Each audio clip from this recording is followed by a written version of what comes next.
Kalanganin ko pa rin chorus. Magandang bibiyong sa Pulmomile Radio kan. O gadin yang kapagkabay ito ka sa Pulmar Physics Radio Alagan Ponte. Minutes 2 hours palilar ko laki sa kayo. Magkong trial ba ang gadin proyekti sa kamay sa Pulmar Trial Programming Kamoit. O gadin mo ang iba na karong pinauto rin pakayar kasampal pakairan kapinsali dalam after pilil ito na sa Pulmar Physics Radio Station.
Pagkair kasampal pakairan kapinsali dala. Pagkairong benini o kang pagkabangan Sandro Philip de Saumnet o Alberina Tonre Philip de Ket Saumnet Korusin kadin muangi de patungan me Sandro Philip de Saumnet patungan anger malibilimin kaunu kot yeyas ranwat ransarawi Oktober isok walu parigit riesak paluran Sandro Philip de Saumnet ang suwat patpatun niya tungol wasa nan kusop tarapop wainet. Peninay patuan ko sa nadir, minakniktian baluran Sandro Philip de Saumnet, pampatungan wiyawi.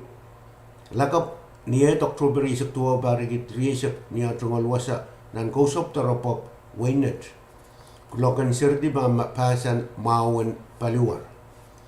Pampatuan kapurayang pagkair kasampal pagkairan kapinsali dala.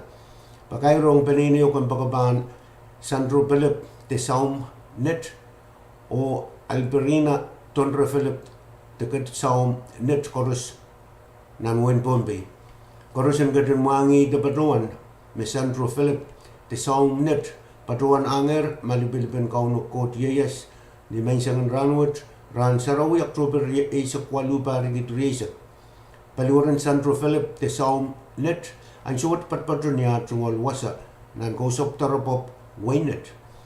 Upeninay patuan ko sa nadir, minakniktian paluran Sandro Philip de Saumnet pampatuan wiyawi lakap niyet Oktober isak tuwaw parigit riyasak niya tungol wasa nan kausap tarapop wainet. Uklokin sirti panpasan mawan paliwar.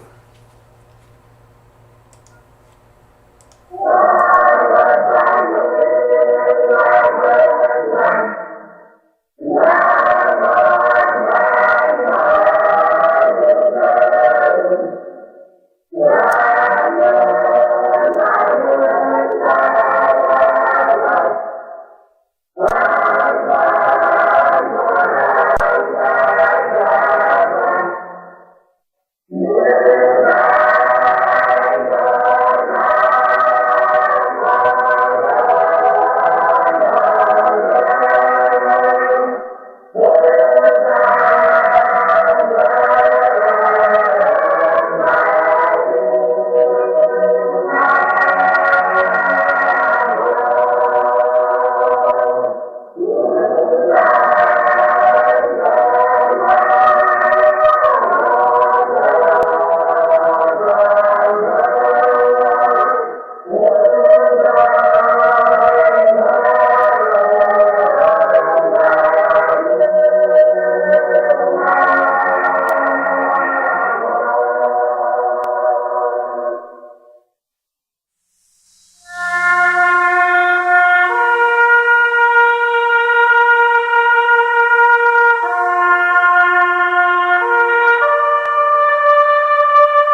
Pakair kesambal pakairan kabin saledala. Pakairong penini o kampakaban Sandro Philip, de Saum Net o Alberina Tonre Philip, de kat Saum Net, korus nanwin Bombay, korus ang katin muangi de patuan, me Sandro Philip, de Saum Net, patuan anger malibilipin kauno coach Yeyas, ni mensangan rangut kulok walu, Oktober, esok walu pari gitu riesak. Paluran Sandro Philip de Saum Net ang suwat patpatunya tungal wasa nan kosok tarabap wainet. Penini patuan kosenedir meneknek tien paluran Sandro Philip de Saum Net pampatuan yaw lakap niet Oktober isak tuaw pari gitu riesak niya tungal wasa nan kosok tarabap wainet. Kulokin sirdi panpasan maawan paluar.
Pakair kesampal pakairin kabin saledala.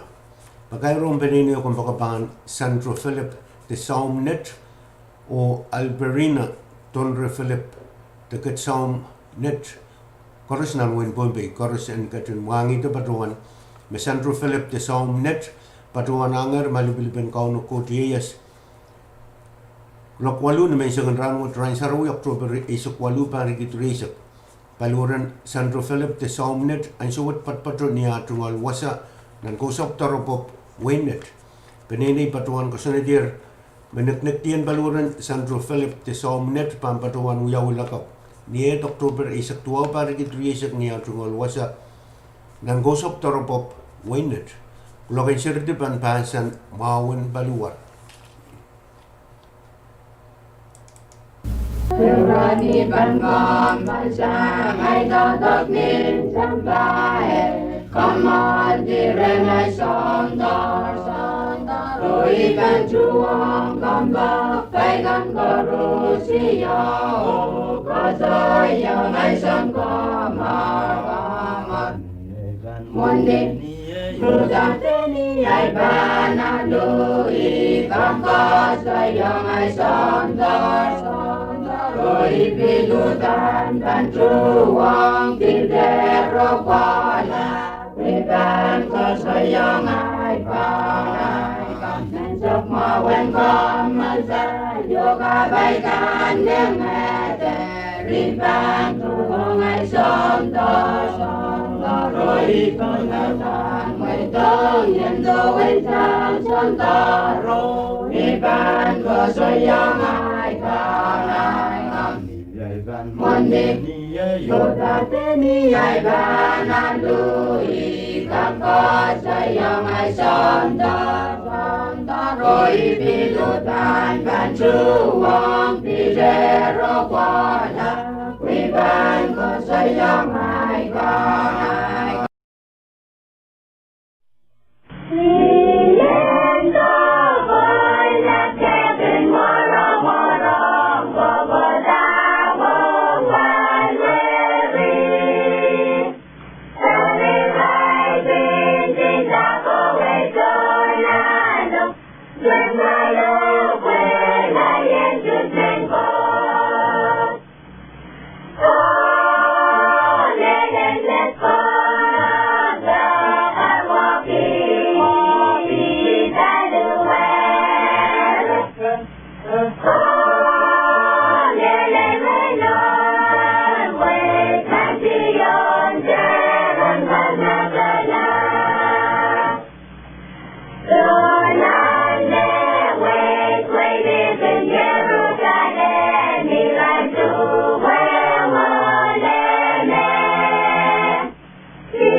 I'm just an ordinary girl,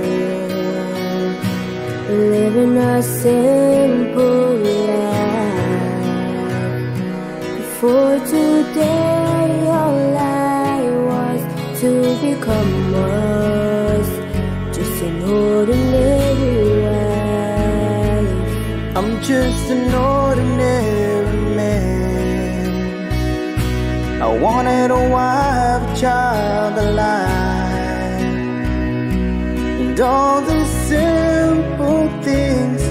But now that's impossible, or so it seems. I can see the pain looking in his eyes, but I know I have to do God's will.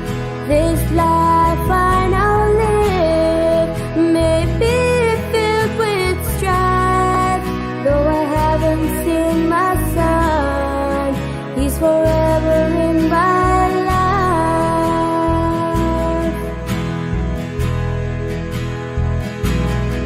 She was the only one I thought I could give my heart to. Lord, please help me overcome this betrayal. Only you can help me through. He doesn't trust me anymore. Lord, I don't know what to do. I watched his tears pour down in his last attempt, being a rational man. All I feel is pain, looking in her eyes. It helps to know God hears my cries. I thought I'd reach the sky when you put her in my life. Though I have to say goodbye, she's forever in my life.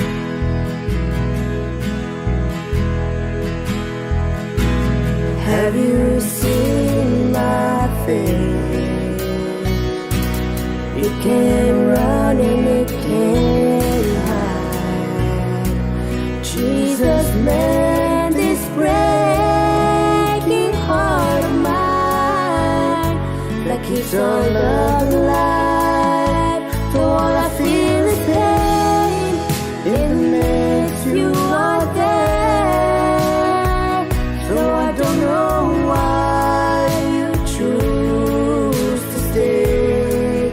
You reach from the sky to bring a love into our life, so that we can see your face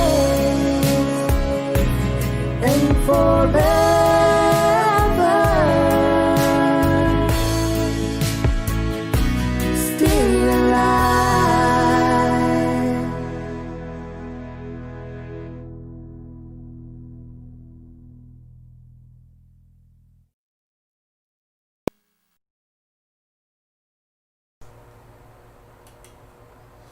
Klokanen Subulmar Fisik Radio Station Minute Silisak pa yung spelelar kulak isagyo.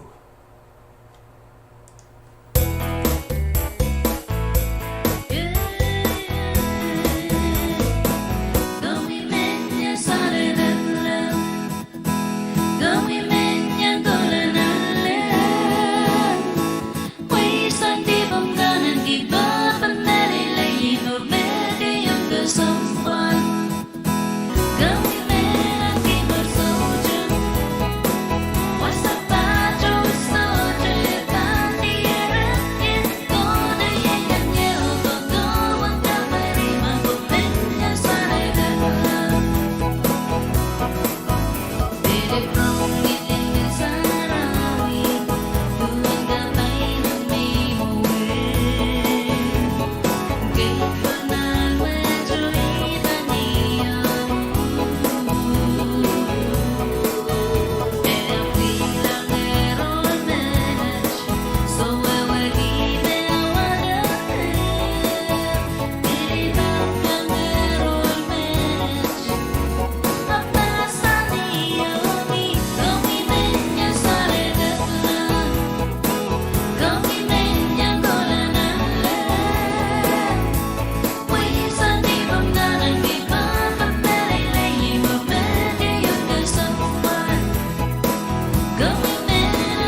vâng qua ba yang tôi yêu a trai con trong mi bè lên mi lô lê la lê tôi là qua ba năm tôi đâu về ba đất em trong ta giờ ta ngồi đang cho đã ta la qua đông nhà em hành tin nhà la đi tết mà không nhà đi ai cô trong về quen đi tâm đi đây ta hoa về la để có ta để tết chờ là tâm an đi đây ta mẹ ta đi em về cô ấy mơ nó tan quê đi cho đã ta la qua đông nhà em hành tin nhà la chỉ còn đô la sau a trai con mẹ mà tin là quên làm gì ta trai con chỉ còn qua ba yang tôi yêu a trai con trong mi bè lên mi lô đi lê la lê tôi là qua nhau nhau tôi đâu về ba đất em trong ta giờ ta ngồi đi đang cho đã ta la qua đông nhà em hành tin nhà la đi tết sắc đi quê trong nhà nhà có thơ châu về con có rút ra em ăn con nó ra tao nghèo kẻ về đi ăn đi ăn hoa đêm mùa đi đang có quang ngàn ca niềm đi mãi cha để tết cho tru cho đã ta la qua đông nhà em hành tin nhà la chỉ còn đô la sau a trai con mẹ mà tin là quên làm gì ta trai con chỉ bằng qua ba yang tôi yêu a trai con trong mi bè lên mi lô đi lê la lê tôi là qua nhau nhau tôi đâu về ba đất em trong ta giờ ta ngồi Phật đi đang cho đã ta la qua đông nhà em hành tin nhà la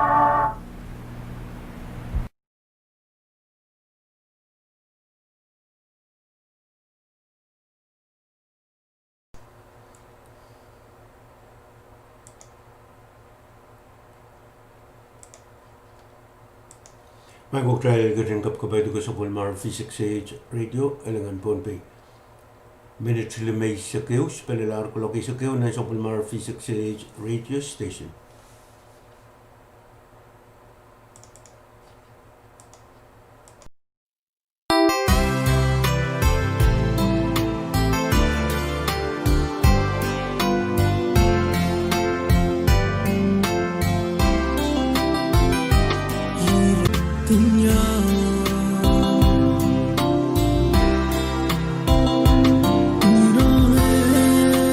Someday go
Pakair me pitata billboard, pakair rong way pakon correction katan muangi da patruan me bon pe COVID sectual task force patruan da billboard ke me patronana ke intersection nan wen pon pe o billboard pukat wia and pon pe state government to pson da dog. Jailen katan da patruan eubane o ter kawala billboard pukat pero ya men ka pese on gdrai men pon pe on wan trotron aramasakan malitir sumau coronavirus the COVID asexual. Trail gatin the patruan eubane sa waspenen ya trail wia way minimineu o ter kawala tupson to ke sombal o pay laut bugat.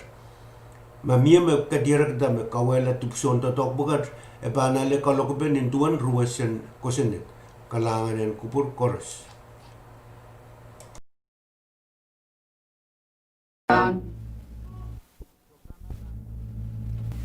Limbakena son gomo, lebe wia gien mo, sodong koros nin samba, ale lim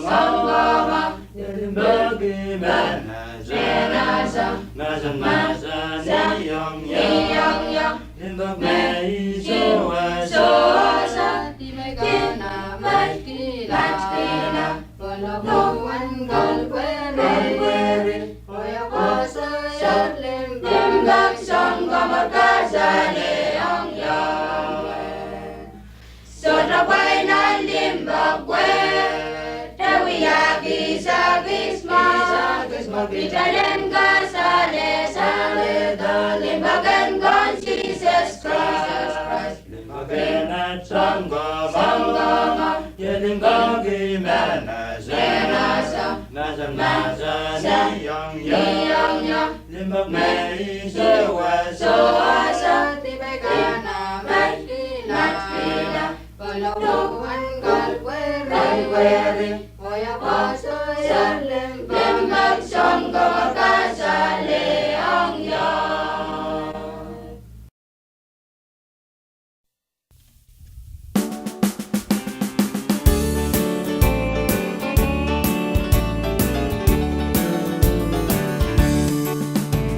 I tried to go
có giờ yong tròn quay có rốt quẹt mong yong ngang mà đi đam có giờ ya bên mẹ lên lo mà là có giờ có bờ lên mà ra có giờ có bờ lên mà ra sang rồi vang quẹt yong lại sang mai sang vang quẹt yong giờ was way down then brass vang có tôn sang ba hồ way limba ko mara khi ra lên có yong tròn quay có rose vang qua tôn ngong ngong ngong ngong con phốt mẹ vang vang quay đi su quay tô có quay là có con bê yo có quay là có con bê sang rồi vang quét yong mai sang vang quét yong so was way down them press vang có tôn sang ba hồ quay lên ba cô mà ra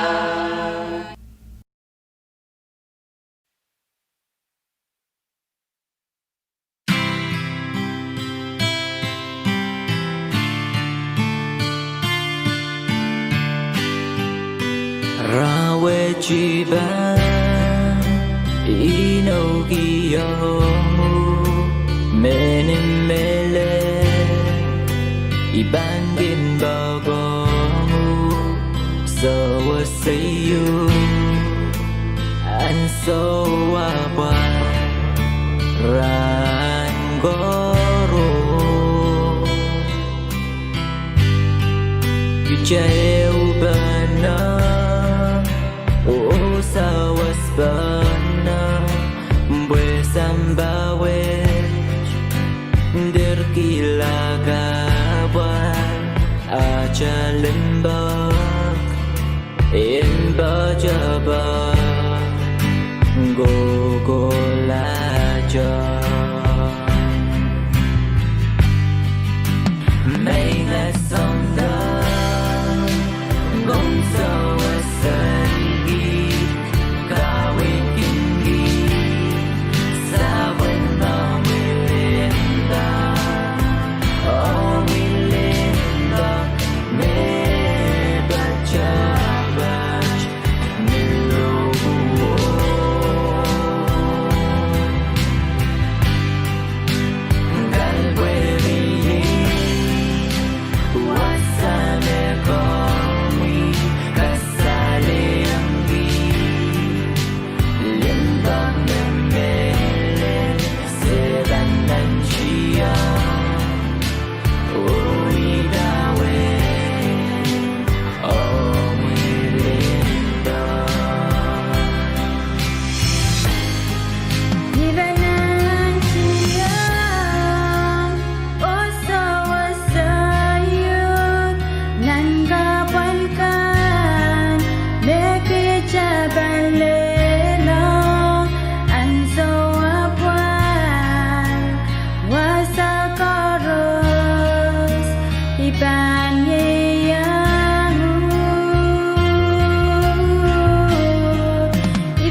May ngok na sa Palmar P6 radio station minutes by Isaac Wanos, Penilar Clock, Isaac Rio.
Madura